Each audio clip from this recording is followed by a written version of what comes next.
going to talk about the idea that there are supposedly contradictions in the four Gospels, the Synoptics, and then the Gospel of John. It's very widely claimed in academic theological schools and elsewhere that there's simply conflicts in the Gospels. Where was Jesus born says different things in different Gospels. How many women arrived at the tomb? How many angels were at the tomb? In the Easter story, that's different in different Gospels, and so forth. I'm going to discuss that a little bit today. I'm going to bring up three examples, the two that I just mentioned, but also the Sermon on the Mount, and then also Luke's version of the Sermon on the Mount. And I'm going to show that there's actually not contradictions with any of those. It's usually the idea that there are contradictions in the Gospels are found when people are discussing, they have assumptions about what time frames are involved and so forth. Like in the Gospel of John and the Gospel of Luke, we're told that multiple times people come and go from the tomb in the morning. And so therefore, why would we assume, and we don't know which events are recorded, which sightings. Do you see an angel on the first visit, the second visit? Perhaps you saw one in the first visit, one in the second. To assume that there's the same thing doesn't make any sense. It says in Mark's Gospel, they arrived after sunrise. It says in John's Gospel, it was still dark. So we have no reason to think these are the same events being discussed. They're the same morning, but not the same events. The Gospels are very clear. So for us to say that the events in the Gospel of Mark equal the events in the Gospel of John, and therefore there's a contradiction, simply doesn't make any sense. That's just something that atheists will want to do to try to futilely attack Christianity. We can just let them do whatever they want to do on that. It's pretty clear, especially in John, where we hear people running around. So there's no reason to think that what's written in Mark is equal to what is written in John. What's written in Mark would possibly be later. But let's discuss this a little more, and then I'll discuss the Sermon on the Mount and Jesus' place of birth as well. So in Matthew and Mark, there's one angel. In Luke and John, there's two angels that are seen in the Easter story when the women arrive. Well, in John's case, we're told there's a lot of information, so I'm just going to start going through it. I don't really have a way to organize it. There's just so much. So then in Matthew and Luke, the angels look like they look like lightning. And then in Mark and John, they said that they're men in white or white robes, not looking, apparently looking quite different than lightning, it would seem. So we should make the belief that these are not the same events, that they're the same morning, but not the same events. Why would we think if there's one angel, it's the same event as two angels? The Bible's telling us that these are the different events, different times. Now, in the Gospel of Matthew, we're told Mary Magdalene and the other Mary, that's how she's described, the other Mary, made their way to the tomb. But then there was an earthquake. It says they made their way to the tomb, and it says in verse 2, there was an earthquake. There's no time frame given. It's almost as if the earthquake it could have been earlier or later. It's not really clear if it's when they were on their way to the tomb or earlier in the morning or what. And then it says that in Matthew's Easter story, the guards that were guarding the tomb were absolutely terrified to have a death-like appearance because of such fear. And then there's allusions later to how they went and reported what had happened to higher authorities. So they're done away with. And then in all four Gospels, when the women walk up to the tomb, there are no guards there at all. So that's consistent across all Gospels, that everybody just walks up to an empty, opened tomb. Well, empty, in some cases, there's no, Jesus' body isn't there. Okay, and there are angels and so forth, but we'll get into that in a minute.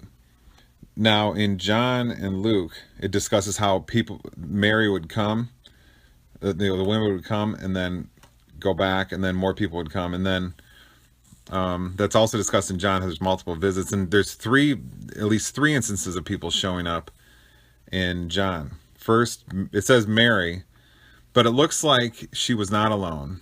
There was at least one other person with her, because in verse 2, she discusses how we don't know where the body is. Now, that could just mean, who knows exactly what she means by that, but probably the best theory is to say that she's referring to another person she's with. So you might say, well, then why did John say only Mary in verse 1 was on her way to the tomb?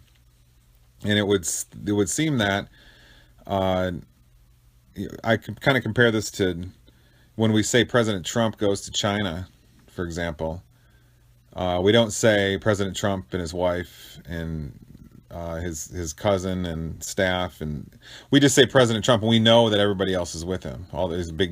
There's entire crew, like a small traveling city with him. So that's what I think might have been going on in John. Mary Magdalene's the dominant player. The other Mary in Matthew is almost discussed in an insignificant way. Oh, it's the other Mary. This is how Matthew refers to her. It's almost a hint to us that Mary Magdalene's the dominant player. So if she had somebody with her or not, just like it wouldn't be so relevant if we mentioned everybody going with Trump to China, for example, we may not need to mention somebody else going with her. And then there's another hint that she wasn't alone as well, because she tells the gardener, who's actually Jesus, where did you take his body? Did you put it somewhere? We will just tell us where it is, and I will move it. It's hard to believe that she could. Maybe she's strong and tall, Mary Magdalene was, but it's possible she had someone with her there to move it. And if she says, I will move it, if she's the dominant player on the scene there, and somebody else is just a sidekick, she may just refer to that in the singular. I will move it. So this is kind of how we'll discuss this in this short presentation. There's always, like the postmodernist says, there's always another interpretation. The theology is never ending, because we're analyzing the infinite mind with finite minds. The story of the infinite mind with finite minds. So there's always more we can dig. To say that we found a drop-dead conclusion in the Gospels doesn't make is too presumptuous. There's always another interpretation. So anyway, let's continue on here. Now, it says in John that it was still dark. And then it says in Mark that it was just after sunrise, the events in Mark referred to. So obviously what's being referred to in John 20, and what's being referred to in Mark 8 are at different times that morning. There's no way around that. It simply tells us that directly in the text. So we're going to the idea that the four Gospels are recording different events going on throughout this single morning. And it's my belief that Matthew and John are referring to the same earliest events, and that Mark and Luke are referring to later events. But Mark is problematical because it does clearly seem to be a first trip. But there's a different number of women. The only way there's a way to explain Mark, and that's as if Mary Magdalene went back again with some people and didn't tell, because people didn't believe her. So she may have gone back again later in the morning after sunrise, because it says in Mark that the three women this time, two Marys and Salome, went after sunrise. It's possible, but nobody believed her, so it's possible that she was afraid to tell people, and she just went back again and said, okay, well, they'll see when they get there. I'm not going to tell them because they want to be made fun of or people ridicule me or something, so we'll go. So it's as if it's a first trip, but it's really not Mary's first trip. She's already had a number of events and seen the tomb with the disciples and so forth. So let's back up. So in John, it says it was still dark. Mary Magdalene, a lot happens. She gets to the tomb. Presumably she's with someone else, as we just discussed in John's Gospel, John 20. And she... she looks in the tomb, nobody's there, and then she runs. So it talks about people running back and forth, and it even discusses their speeds. John ran faster than Peter. So Mary goes back and tells people, John and Peter run back, and it's describing this is, before it was dark, Mary went, and then she runs back, and then they run back with her to see the empty tomb. first nobody believes Mary, or apparently they're skeptical, and nobody believes that this is a resurrection, which was prophesied for them, but they instead believe the body's been stolen or taken somewhere or something. Like they're fearing the worst rather than the best, since never happened before. So I mean, it was prophesied, but they're human, they're pre-Pentecostal humans, so they didn't know what was going on. Plus they're filled with all this fear. Will the Jewish government come after them next, and so forth. And we all know that fear keeps people from thinking logically and soundly. And it's pretty clear Mary Magdalene's not thinking very clearly. She doesn't even notice that there's two angels she's talking to are angels. So it's not until after Mary's gone to the tomb, come back, and then gone back again with Peter and John, and then they leave, then she sees the angels, the two angels, and doesn't even know it's them, that they're angels. Okay, so, and it talks about, this all could have been a short time frame, because it talks about how they're running fast and all this. Now, we don't know how far the tomb was from the upper room where they were coming from. So, we don't know. But it specifically says while it's still dark in John. And then in Mark it says just after sunrise. So we could be dealing with a half hour, 45 minutes, 2 hours. We don't know. But certainly could be enough time for Mary to go, come back, Peter and John to go with her, and then them to leave. And then more things to happen. So all of this could happen before the accounts in Mark and Luke. Now we know John is probably the first because it says it's still dark. And we also know that Matthew is a very first, earliest account, like John certainly is. Because it talks about the angel moving the stone away, and then it immediately refers in that context to Mary, the two Marys on their way to the tomb. So I just sort of equate those two in my mind, and there's no conflict between the two of those, other than the angel.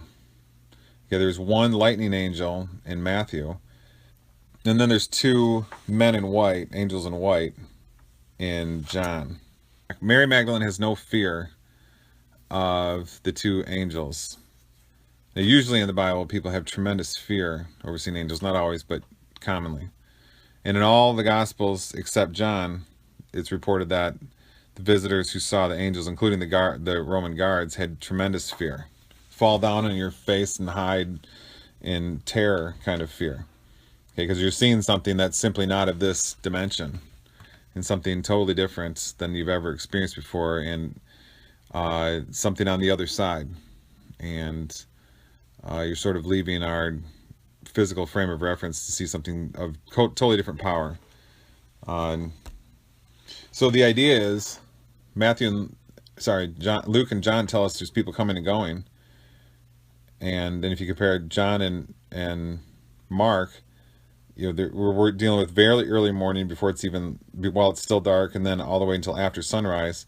So we're dealing with lots of time frames, people coming and going. And the theory is that these Gospels are all referring to different, non-overlapping, or maybe partially overlapping events from that morning. That's just a summary of what we're doing here. And that makes this all completely consistent. And we're told that. We're told the different time frames. Still dark in John. Just after sunrise in Mark. We're told they're coming and going in Luke and John. Now, who's to say they're not coming and going more? I mean, people are excited. They're running around, and we're told in John. So it's a small stretch, if even a stretch at all, to say there's people coming and going. Different events are being recorded of this morning. And that's where the supposedly conflicting, which are really non-conflicting stories of, in the four Gospels, of the morning of the resurrection, where they come from. So there is no conflict. Why would we think there's a conflict? It's telling us that there are different events. To think there's a conflict is just mainly for certain academics who believe in the Q source interpretation of the Gospels, or atheists who want to attack the Gospels, and so forth. This seems to me, I mean, I'm a pastor, so I can't hide my desire where the logic is going to go, but it seems to me inescapable, since we're told right in the Gospels about people coming and going at different times. So so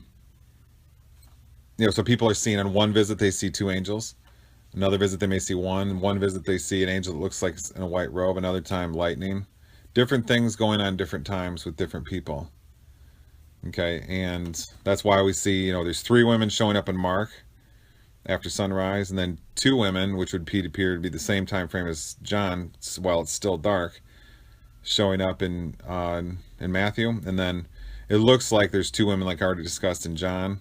And then Luke, there's an unknown. It doesn't tell how many women were there on their way. So anyway, let's move on here. So the conclusions we're working with here is that we're getting fragments of a story in the gospel that stretches along an entire morning. It's unbelievably common to get fragments of stories in the ancient world. The ancient Greek pre-Socratics being probably one of the most famous examples. And we're told in Hebrews 13:2 that some angels look like people. Yeah, and of course, in John's gospel, they just look like, apparently they look just like men. She doesn't seem to think anything strange about them. She talks to them like they're men. And in Luke, it says 2 men, but the men were lightning. So that's kind of blurring the idea. So it looks like we're being told there's angels that look like people and angels that look like the stereotypical angel, something like lightning or something. So just to sum up here a little bit, looks like John and Matthew are telling the same story. Luke is probably later, but Luke is the one that has the least information. You almost could fit it in several places. Mark is the one that is troublesome because it's after sunrise. There's 3 women this time, 1 robed angel, not 2, and it refers to it really sounds like a first visit. Very clearly. It's very clear it's the first visit. Who will roll the stone away? They said. So the only way I can think to explain this, as I said, is if Mary Magdalene, this we can infer this. This isn't in the scripture, but we can. People weren't believing her and so forth. We're told in the other gospels, in John, and so therefore she may have returned again later. Could have been an hour or 2 later, after sunrise, with different people. And well, we're told she's with someone new this time, Salome. The 2 Marys that went in John and Matthew. Again, we're safely inferring that it's 2, or actually 2 that went, because of John 22 saying we don't know where his body is. I already went through that. So the idea here is then that Salome is going back with him at some time later in the morning, maybe an hour or 2 later, after all this activity has happened with people coming and going. And people weren't that stirred up, apparently. John went and saw the empty tomb and just went right back home to tell Mary. Probably, maybe it was, if he believed it was a resurrection, maybe to tell the good news, or maybe he was concerned to tell the bad news, the body's been stolen. Who knows? We don't know. But he didn't stick around, he went back. So it looks like people went back quickly, from what we are told in John, and we can assume is maybe also the Matthew account.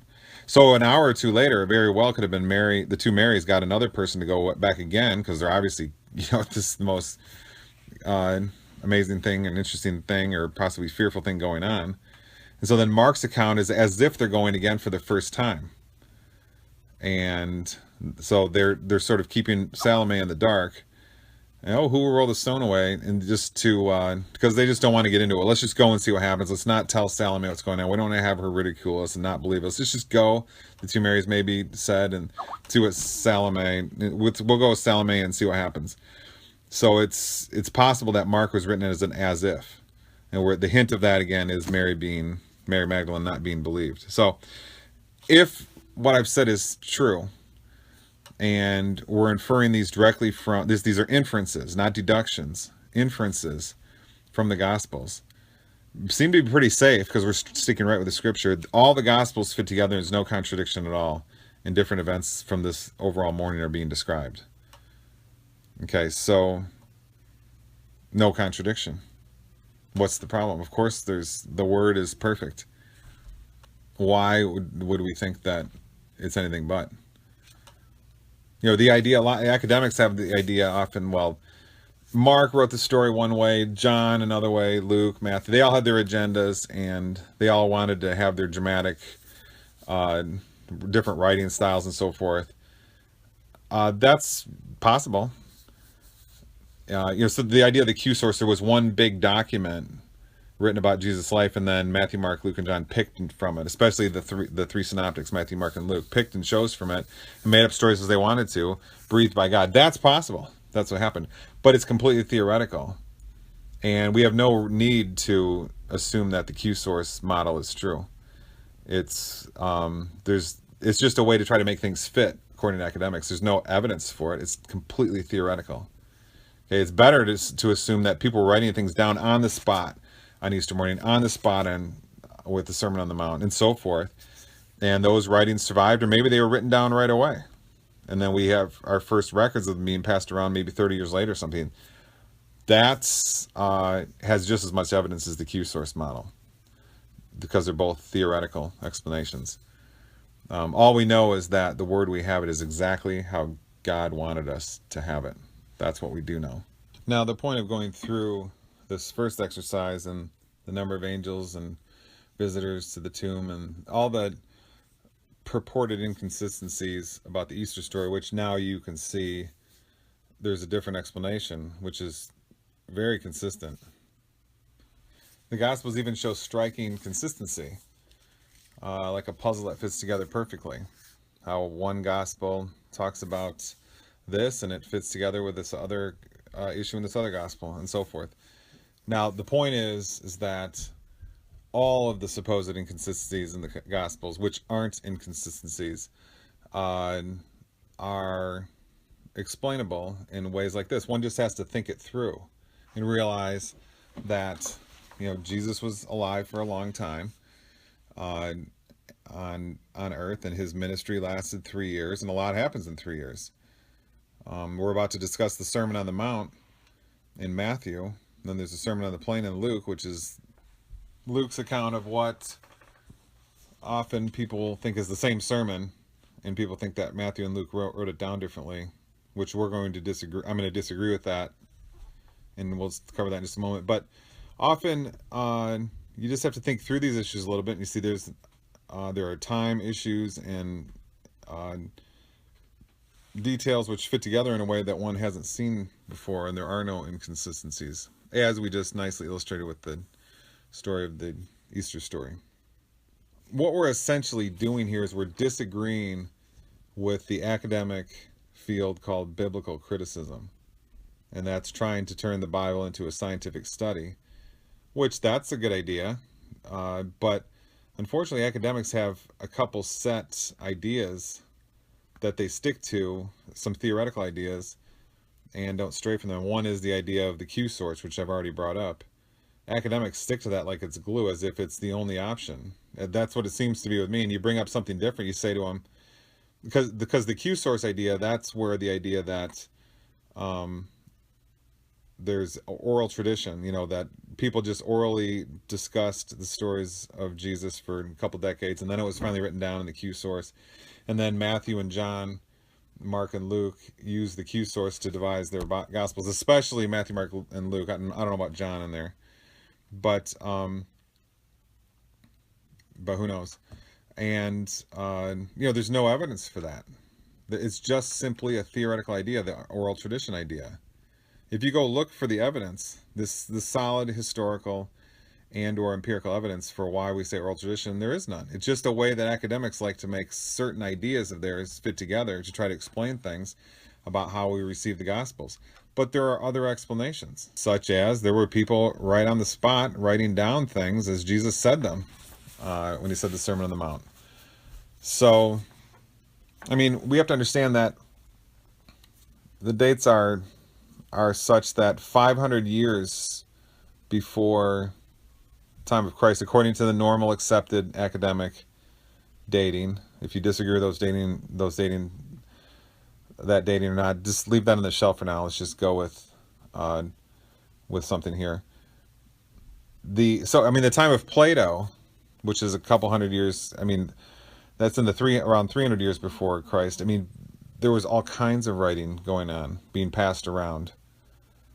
Plato wrote a phone book-sized book called The Republic. And then we know that continued on and on and on, the Roman Empire. And then also around the time of Christ it was going on. And then after, we know a couple decades after Christ, Paul's letters were being passed around all over.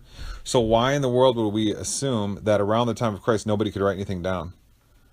I'm not making that theoretical assumption. I'm not. It doesn't matter either way. The Bible is such how God wanted us to have it. And if it's oral tradition or not ultimately doesn't matter. But the point is that I think the oral tradition idea and so forth, those weaken the credibility of the Bible. Those theoretical, unverified, non-empirical, unscientific ideas weaken the credibility of the Bible to non-believers or believers who are new to the faith. And that's the reason for presenting a video like this, to show that those are not, the Bible's the Bible. How we got it is murky. Very few people know much about that. And often academics are filling huge gaps, massive gaps, and coming up with all kinds of theoretical ideas that people take as fact, such as the Q source. Okay, which is, there's all kinds of other explanations. We don't need the Q source. That's what academics do. They'll take one set of theoretical ideas and go with it and build mountains and mountains of theories and go look for empirical evidence and invent empirical evidence based on that. So let's go ahead and discuss the Sermon on the Mount, Sermon on the Plain briefly. Now, I've read in academic books that these are they're the same event, two authors writing them down very differently many years after the events happened. Now, my take is that that's not true. My take is that these are different sermons spoken to different crowds. Clearly in Matthew, it's spoken to a Jewish crowd, and clearly in Luke, it's spoken to a Gentile crowd. And why would we think, if Jesus is around for 3 years doing his ministry, that he gave one sermon? Because that's the assumption that academics make, who think that the Sermon on the Plain and the Sermon on the Mount are the same sermon, written down differently many years later by different authors. If you look at the Sermon on the Mount and the Sermon on the Plain, there's absolutely no location information given of where these sermons were. Doesn't tell what Jesus was around, where he was beforehand, where he went to after. Just all of a sudden the sermons just pop up. They have similar content, but much different content as well. Matthew's is much, much larger. And that's the end of the story. There's no reason at all, nothing in the Bible saying that we should consider these the same sermon. Because often people will say, oh, well, this shows how flawed the Bible is, because you have the same sermon in two radically different forms. That shows how much things have changed, and we don't know what Jesus really said, because look how much these authors have changed the one sermon. There's no evidence for that. In fact, why wouldn't we think that the much better theory is that they're different sermons given at completely different times to different audiences? Because that is evidenced in the Scripture. The way Jesus talked, what he said, would give us evidence that they're to different audiences. Because things were tense back then. You can say certain things to Jews and not to Gentiles, and vice versa. So see, now I'm not the one who thought of this. Other people may have figured all this stuff with the number of angels and women, all the things at the Easter story as well. I don't know if I'm necessarily the first. I've read other people saying exactly the same thing that I just said about the Sermon on the Mount, the Sermon on the Plain. That's, I think I've even read one academic, William Greathouse, saying the same thing. He's a Nazarene theology professor and pastor. Now let's go to the time of Jesus, the location of Jesus' birth. It's given as two different locations in two different Gospels. And then we can close this study out. In fact, we can just do this very quickly. In one Gospel, he says he's born in one place. In another Gospel, he said he's born in another place. Both those Gospel accounts, I mean, these are found in Luke 2:4 and Matthew 2:6. And they're often taken as very dire and serious contradictions among the Gospels. And we're going to show in just a second, it's absolutely simple to show that there's no contradiction at all. Because in both of those verses, Luke 2:4 and Matthew 2:6, it sounds like somebody's writing about when Jesus was an adult, but writing this as Jesus was an adult. That's what the verse sounds like to me. Now, that may or may not be true. That's my inference. But it's very likely the case. Or it even could be maybe a year after he was born or a couple years, but I think it sounds like he was from adult. The point is that it's very likely these weren't written down at the moment. They could have been, or they could have been written down 1, 2, 3, 5, 10, 30 years later. Okay.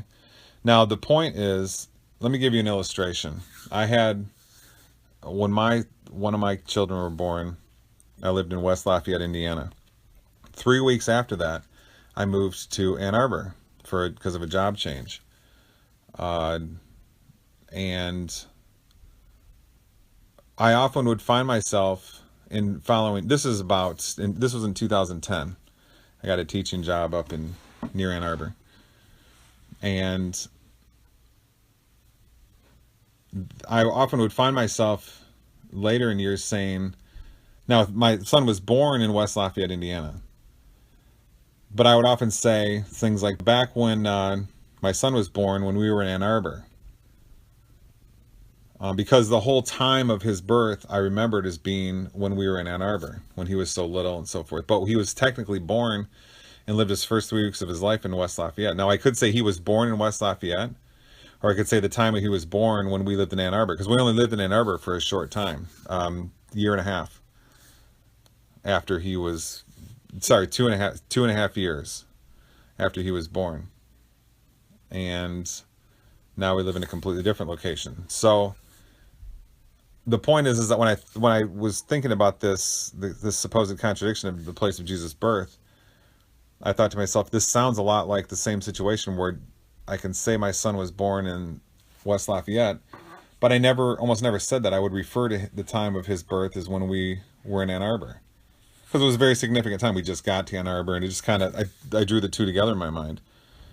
And I thought it sure sounds like that's what's going on in Luke 2:4 and Matthew 2:6. They're writing about and it talks about in those Gospels about how Mary and Joseph were moving around. We know that the night Jesus was born in Bethlehem, they just arrived there because they're moving around so much. She's in labor, and they're trying to find a place. They're wandering into the city and trying to find a place to stay. So it sounds to me like one interpretation you could say of Luke 2:4 and Matthew 2:6 is that it's a contradiction. But another interpretation you could say is that of how people are referring to different places after the fact. Just like how I would refer to my son the time he was born of when we were in Ann Arbor, but he was really born in West Lafayette. So that could have very well been how things were written down with Jesus' birth. So the point is that typically when people want to find contradictions in the Gospels, they're overlooking obvious things like what we're discussing here. Incredible, and things that will be in the text. Mary and Joseph were moving around all over the place. Mary Magdalene and others were coming back and forth from the tomb. There are different time frames referred to. The Sermon on the Plain is given to different audiences. That would be the inference from them. That's a strong inference. They sure sound like they're given to, one's talking to Gentiles, one's talking to Jews, very different social classes, which different language would be required to talk to each. Okay? So often when people are trying to find contradictions in the Gospels, they were just overlooking a deeper analysis. It's kind of like when you're trying to find, if you've got 5 blindfolded men and they're all feeling the sides of a elephant. Well, the one holding the tail is going to say it's like a wire or something. The one feeling the leg will say it's a tree. The one holding the trunk may say it's a garden hose, and so forth. But they're all talking about the same thing, but giving completely different explanations. There's a lot of that going on in the Gospels, like with the great example is the Easter story, which we just discussed. And you have to piece through that. And you have to give it more than a cursory analysis, which apparently many aren't doing, many academics even. Certainly many atheists are, they have got a strong agenda, want to jump on it, find we got a contradiction, the Bible is falsified. On the one hand, atheists are doing a good thing by pointing out the problems, but on the other hand, giving it such a cursory veneer of analysis is not doing anybody any favors, because the truth is what's important. And any kind of veneer of analysis is not going to help anybody, because it won't get at the truth. So anyways, the conclusion here is then, we can't purport that there are any contradictions in the Gospels. I've given 3 examples. Anybody can go through all the rest of the examples. There's going to be explanations. This is the Word of God, breathed by the Word, breathed into existence through people by the Word, Jesus. And it says in the Old Testament, Jesus likes to hide himself. He doesn't want people to, if he wanted us to be able to scientifically prove God, he would make it easy to do so. But that's not, we're supposed to verify the existence of God with our inner relationship with him, our intimacy with him, the peace, the spiritual ecstasy, faith that he gives us, the ceaseless prayer, surrendering our existence to him, keeping in step with the Spirit every moment, as it says in Galatians 5:25. That's where proof comes. It says in the Old Testament that God likes to hide himself. It's because he doesn't want believers he wants believers that will respond to his revealing of himself, because God reveals himself to every person, as it says in Romans 1:18-21. And you either can make a choice, yes or no. We've all had this revealed to us before we die. But we all have the opportunity to choose. Unfortunately, narrow is the gate, and many are stubborn and want to have control of their own life and falsely believe that will bring them happiness. And it doesn't. It brings confusion and problems. The answer is Christ and his stories in the Gospels, and they are perfectly consistent, the most consistent writing in existence. Okay, well anyway, thanks for watching.